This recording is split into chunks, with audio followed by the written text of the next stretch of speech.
becomes a hunter. Best to stay out of her sight. Get on the floor! People that go out of their way to inflict pain on others do so because they like it. A wealthy housewife gives up privilege to lead her own cult of death. Sometimes monsters don't breathe fire. I don't care what you want. A troubled schoolgirl finds her passion on the streets of London. It was almost a footballer kicking a penalty. She kicked his friend's head with such ferocity. And a chance meeting ignites a waitress's taste for murder. Never look a gift horse in the mouth. What he doesn't know, he's just picked up the devil and the devil's mistress. Hey. These deadly women discover an inner hunger, a growing desire for hunting humans.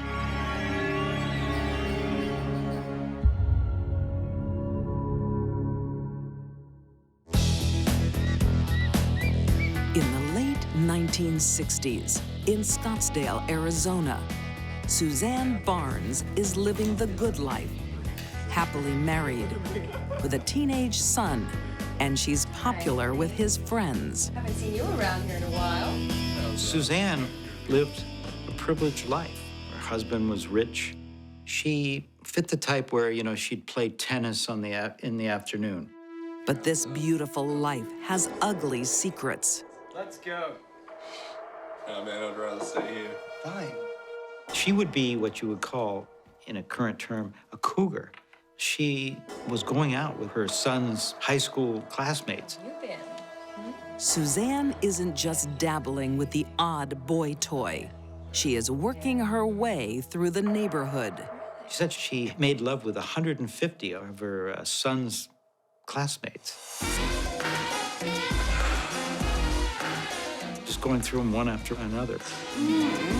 Her sexual conquests are fueled by powerful mind-bending drugs. She started doing acid, peyote, hash, marijuana.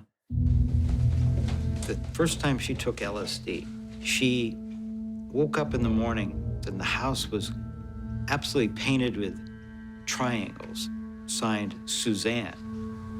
And then she felt her head and she said, my head, there's a hole in my head.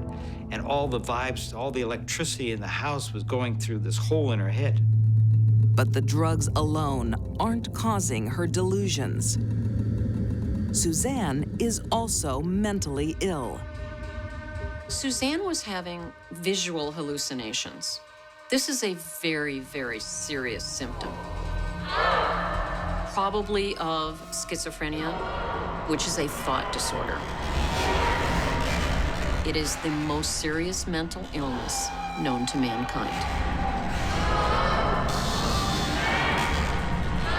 It's a lethal cocktail, pushing Suzanne to the brink. Hallucinogenic drugs are the absolute worst thing someone with a severe mental illness can take. It would only make it worse. The drugs and the sex shatter her marriage, but Suzanne doesn't care. She finds her perfect lover, James Michael Carson, who becomes her new husband. They both describe meeting as just, instant electric attraction. I'm gonna take you to my lair.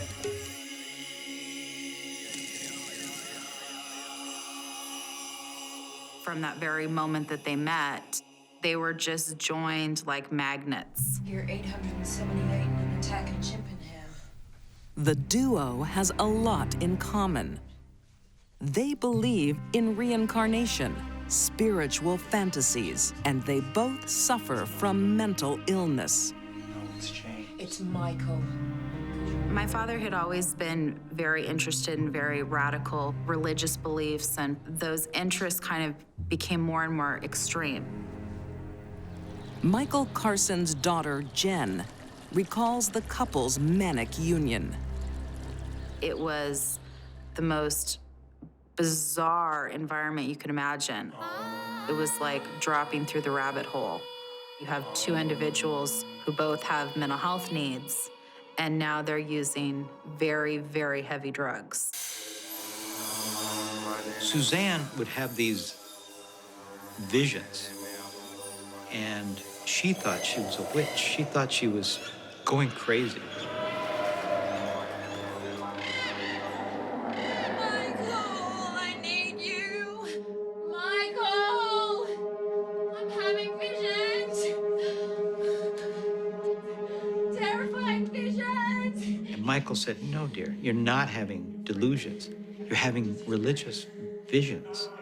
You're a prophet. You're a yogi. You're not a witch. I am. Tell me what you see. I see a war. On drugs and unstable, they become paranoid about witchcraft and determined to stamp it out. Michael feared witchcraft. He saw witchcraft everywhere, people that tried to control your mind through psychic behavior. Because Suzanne and Michael were deluded and half crazed on drugs, they created their own cult. Every cult needs its followers. Their first is 23-year-old Karen Barnes. She was kind of interested in that, you know, kind of eclectic scene, and she was very much a bohemian girl. When Susan and Michael entered her life, I think she found them fascinating. Living with people who are mentally ill and taking hallucinogenics is probably not the safest decision a person can make. Her flatmates, she found out, were very, very dangerous.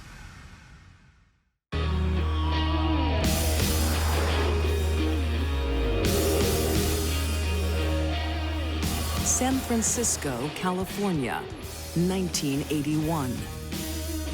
After years of mental illness and drug addiction, Suzan and Michael Carson are deluded. They cast themselves as cult leaders, but they only have one disciple, 23-year-old Karen Barnes. When Suzanne and Michael came along and offered her their type of cult, she was fascinated by it. It is a dangerous place to be for the young woman. She's a witch, you know. No, she's not a witch. The trouble started when Michael became very attracted to this young disciple of theirs. Suzanne saw this as a threat, and she became incredibly jealous. Suzanne doesn't wish to share her man, and she has the perfect excuse to get rid of her rival. Suzanne said, "We have to kill the witch. Michael, you have to kill Karen." In their twisted world, such an outrageous request is taken seriously. Michael will do anything to please Suzanne. So on March 7th, 1981, he rids the world of a witch. He killed her as she lay on the floor.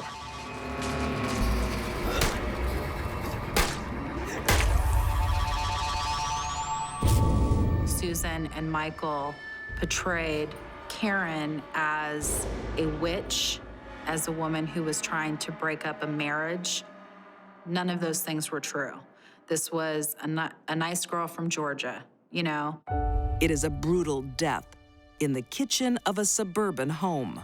No one should go through what she went through.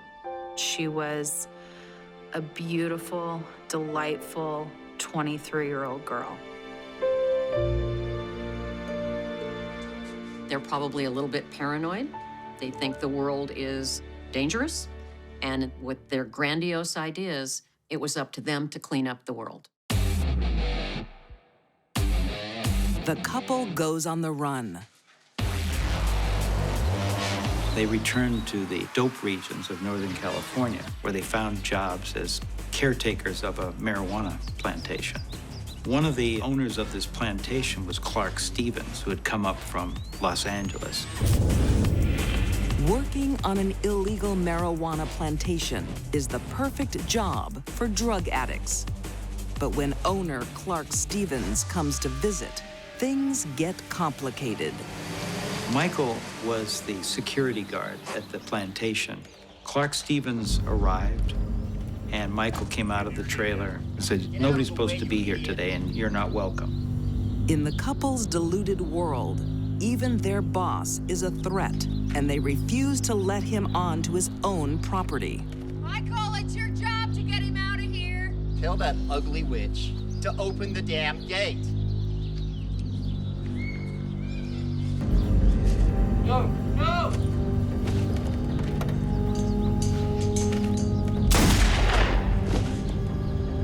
Suzanne felt slighted or insulted by a man, so she orders Mike to kill him. That's grandiosity. Grandiosity is a common element of severe mental illness.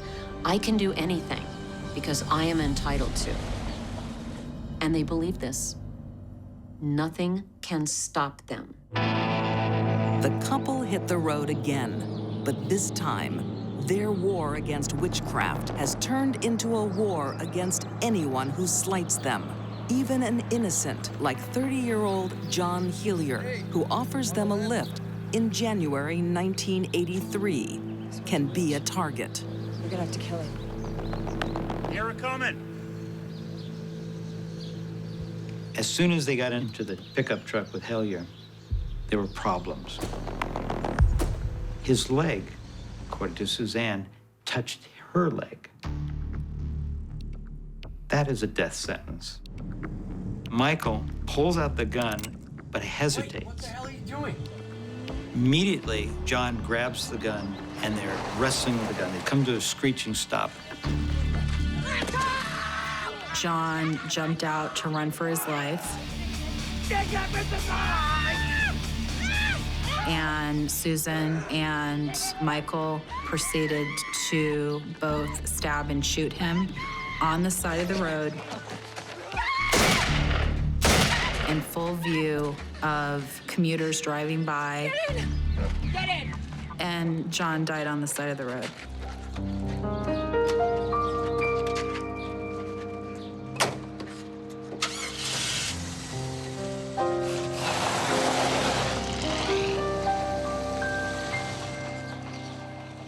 I think Suzanne was the ringleader of this murder team. Michael went along with everything she wanted. He fed into her delusions, and he made her feel very, very special. But this time, they've made a fatal mistake. With so many witnesses, police are led straight to them. But there will be one more twist to their deluded lives. Susan and Michael, you're admitting to murdering Karen Bones, Clark Stevens, and John Heller. What the public want to know is, why? Why did you do it? Suzanne and Michael promised to confess all at a public press conference and try and explain away their murder spree as a war on witchcraft. We rid the world of evil. Witches.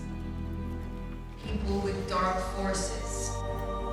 They did talk about the murders, and they laid down this case that they were being spiritually attacked and they had to defend themselves and they were called to kill witches and, you know, their whole rationale. Because of their mental illness.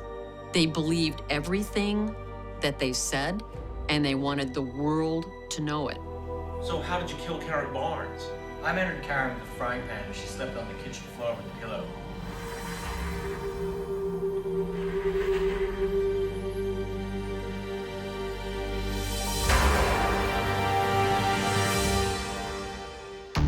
On June 4th, 1984, Suzanne and Michael Carson are found guilty of the first-degree murder of Karen Barnes. Later, they are found guilty of the murders of Clark Stevens and John Hillier. they are sentenced to a total of 75 years to life. Michael and Susan, I think, were like dynamite in a match. You know, without the other, would this have occurred? I don't know. Jen Carson has come to terms with the fact her father is a killer. It wasn't anything she could imagine as a young child, but drugs and mental illness can destroy lives. I would describe my father as brilliant, handsome, charming, damaged, misguided, and soulless. Suzan Carson's mental illness first manifests when she becomes a sexual predator and evolves into a drug-crazed witch hunt with a man who will do her bidding. I think that Susan is intelligent and crazy and evil. After 30 years behind bars, it seems Suzanne's thinking is no clearer.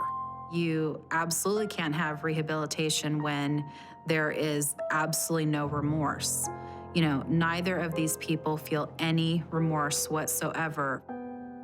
They speak about it in a way that, you know, almost glamorizes it, you know, and Susan has bragged about being friends with the Manson girls in prison. There doesn't seem to be any sign whatsoever that they would come out changed in any way.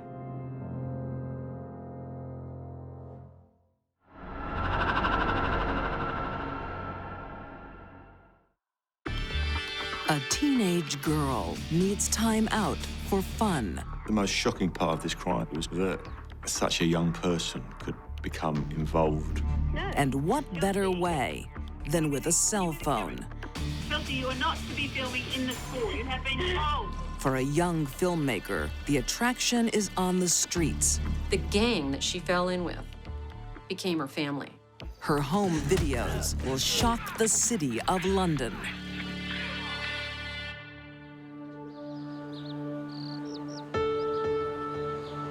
In 1997, South London, England.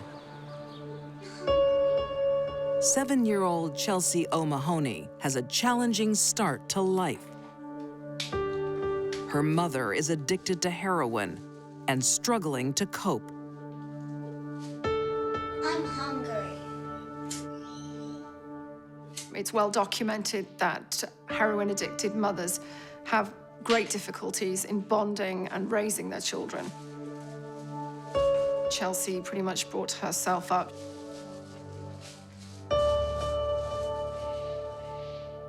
Although her mum did care for her on some emotional level, she had no sense of home. Happy birthday to you. Happy birthday to you. Chelsea is fostered out to a relative. Happy birthday to you. Now make a wish, Chelsea. A stable home for the little girl lost. Well, now you blow out the candles, darling. An aunt did intervene at one stage. Chelsea went to live with her, and social workers were very hopeful that that would work out.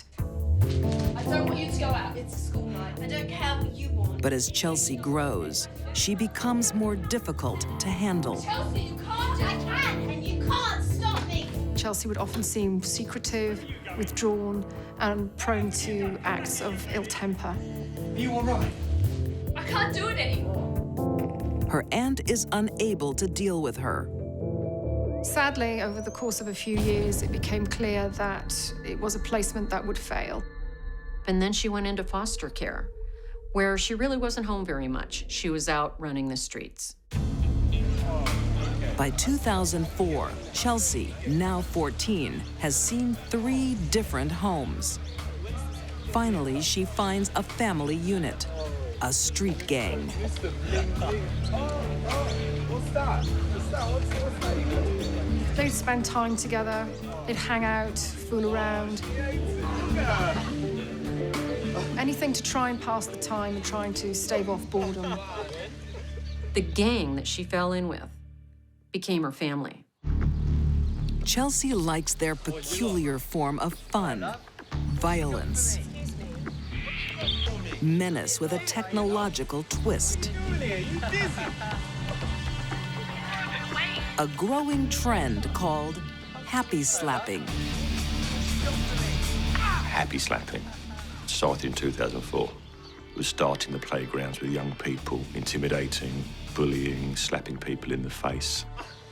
It's thrilling for the offenders to look back at the video, especially for teenage offenders. It makes them feel good. It makes them feel powerful.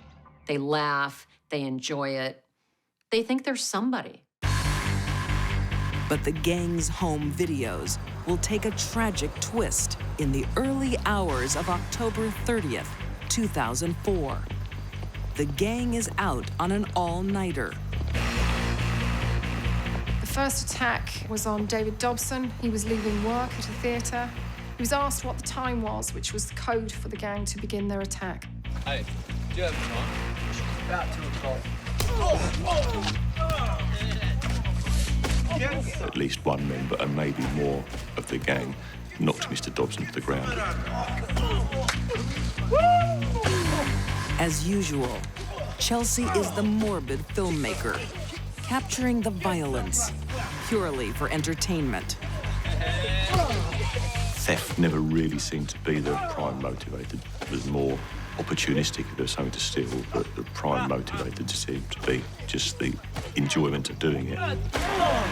I've never investigated an attack where the suspects have walked off in such a nonchalant manner. Perhaps they didn't want to draw attention to themselves by running.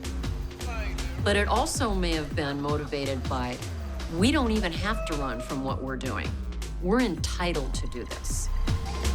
David Dobson is left bruised and bleeding, but Chelsea's gang is just getting started.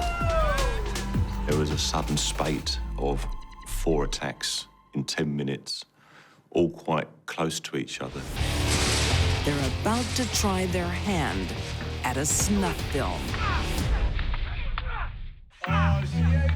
After years of loneliness and foster care, 14-year-old Chelsea O'Mahony finds a family, her street gang in South London, England. They like to play happy slapping for fun.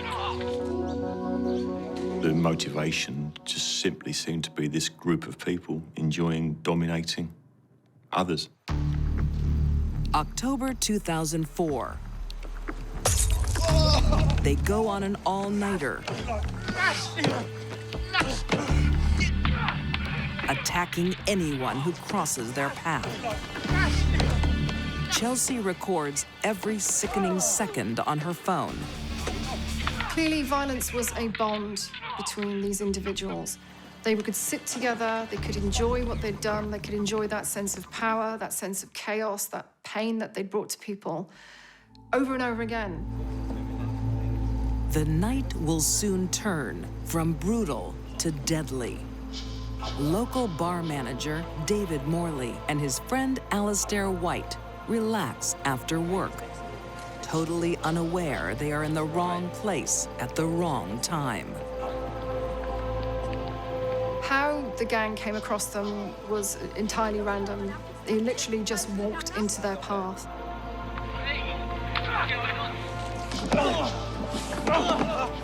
They pulled Alistair and David off the bench and began to kick them repeatedly and savagely. A cowardly attack. They certainly didn't pick on groups of people who would be in a position to fight back and overpower them. Both men were beaten, but ultimately the focus of the attack became David Morley. When the gang attacked David Morley, they were smiling and laughing, because for them it was fun. Most notably and most shockingly was the fact that as the attack seemed to be over, Chelsea O'Mahony took it upon herself to run back. Chelsea wants one more shot, but not with her camera.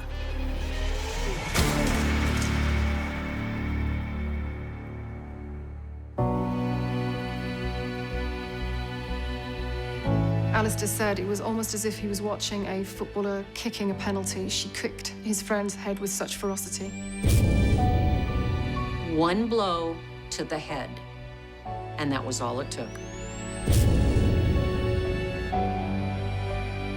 David Morley was taken to hospital where he was operated upon, but sadly all efforts were in vain and he lost his life.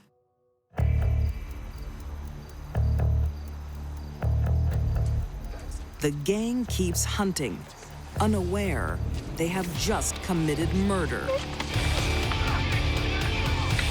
When they selected their next targets, less than 100 meters away, they really didn't care.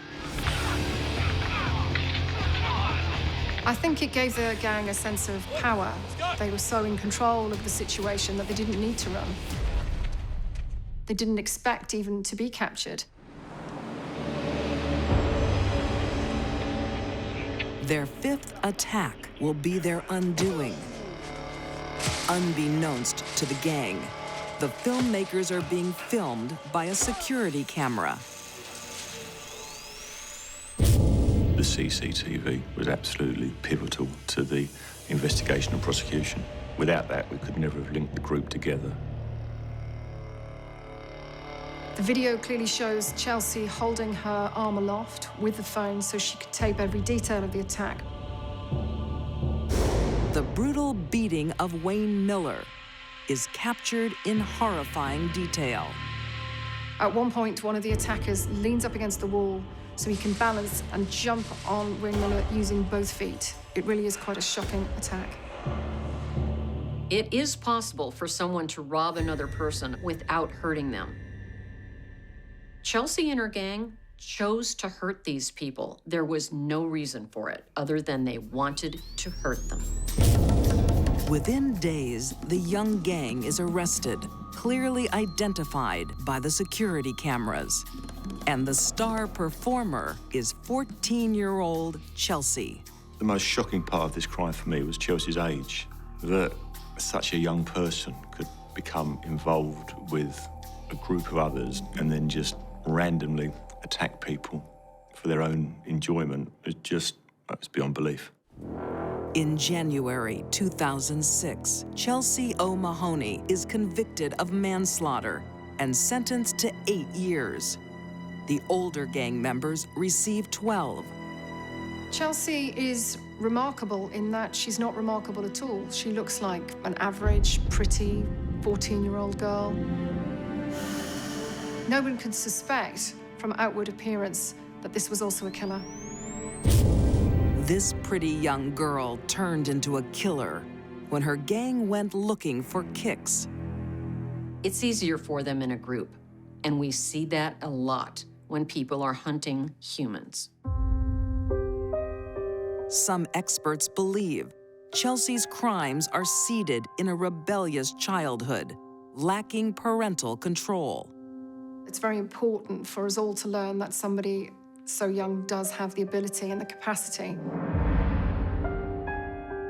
As long as children are allowed to be trapped in deprivation, they will fall into gang life all too often, and unfortunately, acts of violence just are part of that territory. Gang culture is a serious and growing problem. Chelsea's gang days are hopefully over, because in 2010, she is released back into the community as a 21-year-old. Hopefully what happened was a one-time thing, and she's learned and grown from it. She's living in society with other people. I hope she got lots of therapy in prison. She is free. We can only hope that she looks back and doesn't recognize the violent child that she once was.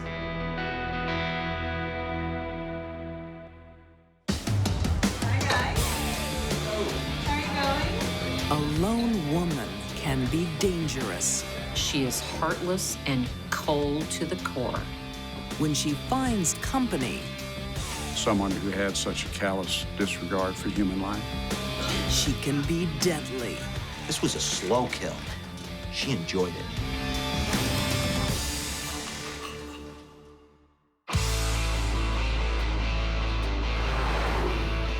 1980, Los Angeles, California. In yet another dive bar, beer isn't the only attraction. 24-year-old Pamela Perillo is trying to make a living out of her personal assets.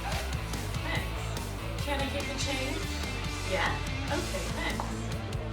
All sorts of people come through the bar, but she strikes up a particular friendship with James and Linda Brittle. The three of them seemed like they were bound at the hip. I never really did understand what that relationship was all about.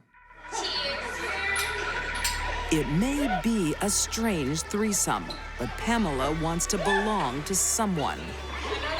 Pamela's mother died when she was 10. That's a terribly vulnerable age for a child to lose their mother. She ended up in foster homes, and she started using drugs at the age of 11. The trio hit the road and make their way to Texas, which is bad luck for Good Samaritan Bob Banks, who offers them a lift. Hey. Hey, where you heading? North? You got a place to stay? No. Well, I'll tell you what, I'm in the middle of moving house, so you guys help me move. I'll give you a place to stay and I'll sling you some cash. Yeah, sounds like a fine idea. Along comes this lovely gentleman, Bob Banks, who everybody just said was, you know, one of the best people they knew. But Bob doesn't know. He's just picked up the devil and the devil's mistress. As their friendship grows, Pamela and James admire toughness in each other. Brittle was a bad guy from a violent crime standpoint. Here's a guy that everybody was afraid of. This guy was a real animal. Pamela was attracted to bad boys because she was a bad girl. Bob displays typical Texan hospitality, and the extra hands to help him move are welcome. Who's this? Bob has one other volunteer, his close friend, Bob Skeens. Bob Skeen, he knows Bob Banks really well.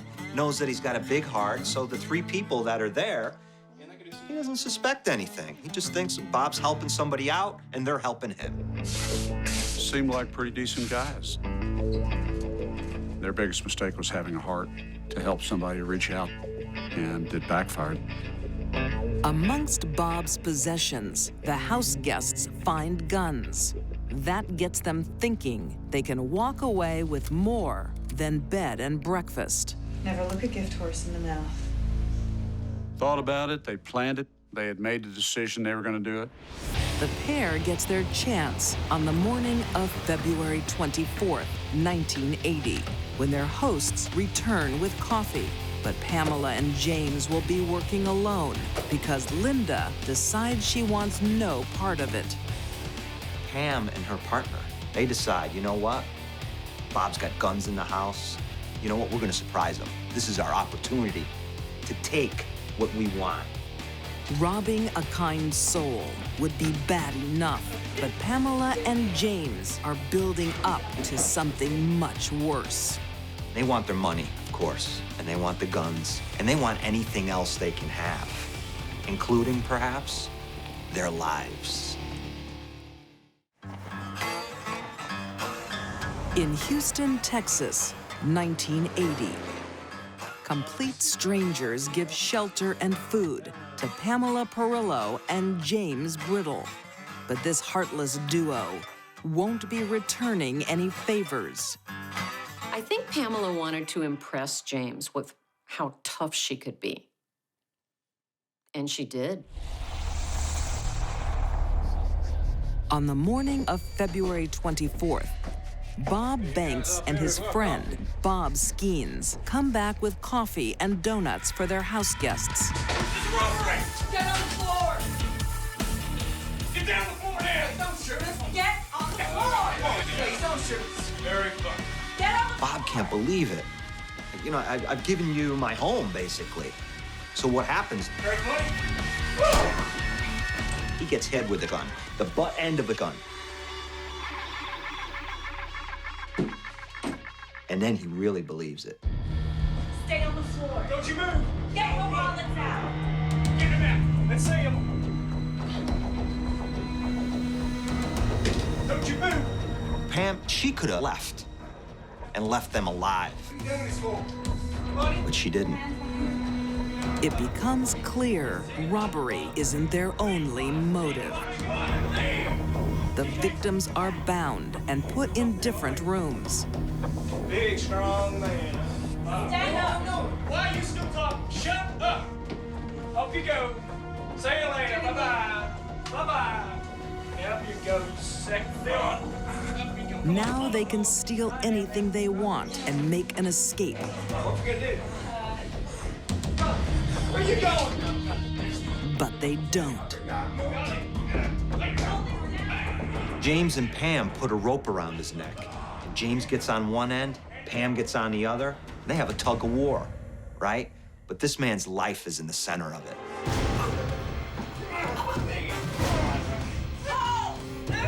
People don't die easily.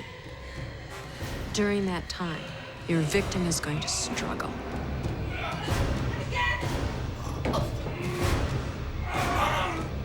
The victim would be aware of what's happening and would ultimately die in the midst of that terror and panic. And all the thoughts that go through your mind about the people that you love and the fact that this is your last day on Earth, I mean, it's so cruel. In the next room, Bob Skeens is helpless to save his friend or himself. To let another person linger, wondering if he was going to be killed, it's just unbelievable. I mean, you wouldn't do that to an animal.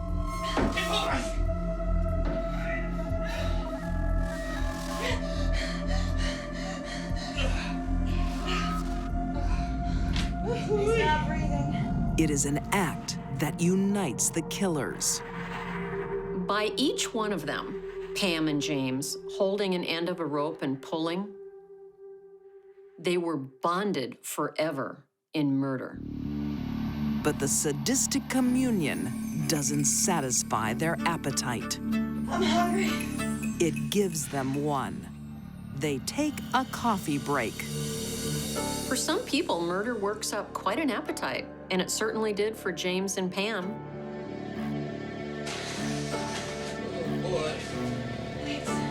I think the fact that Pam could kill someone and then go enjoy coffee and donuts speaks to her cold-heartedness. The morbid coffee break goes on for more than half an hour. They had those coffee and donuts. And then what'd they do? They got back to killing. No, please. Please. You don't have to do this. As they extinguished one kind soul, they extinguish another. Pam, she could have had some empathy, but she didn't. Why? Because she enjoyed killing. That's why. Pamela and James could have killed the two Bobs quickly with the guns they had. They chose to slowly choke the life out of them by each one of them holding the end of a rope around Bob's neck.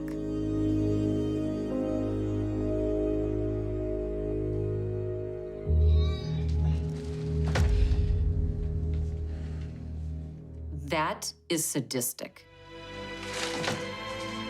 The murders are made even more senseless by the meager booty.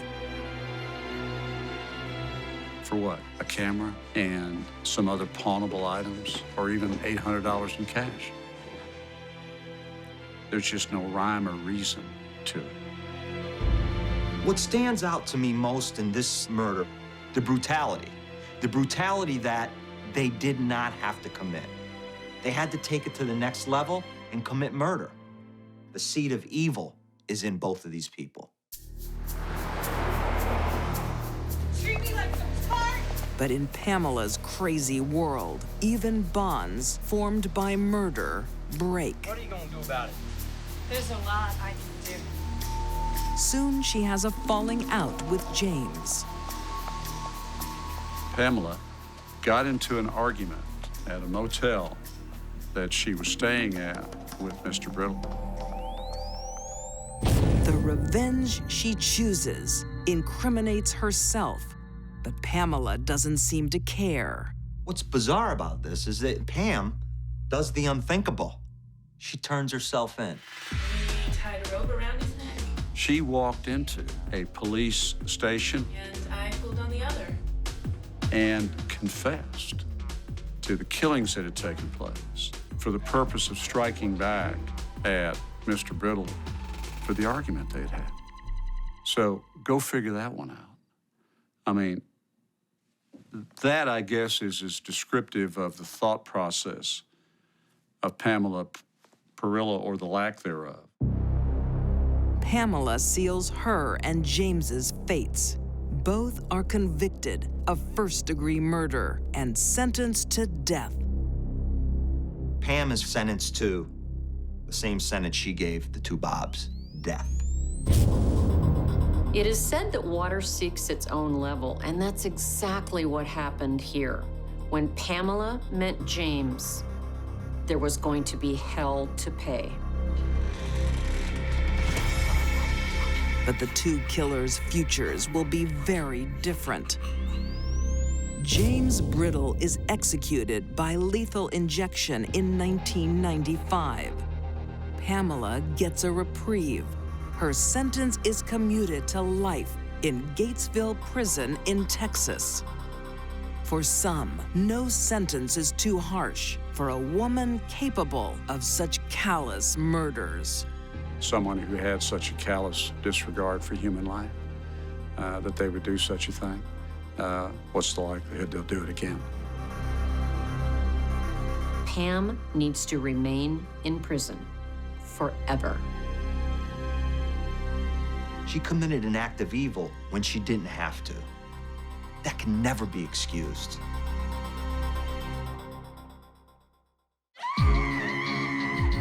These deadly women found companionship in violence. Suzan Carson's Delusions left 3 people dead. Chelsea O'Mahony thought brutality was group fun. And Pamela Perillo enjoyed hands-on murder. All 3 women developed a taste for violence. Their victims merely pawns in their game of hunting humans.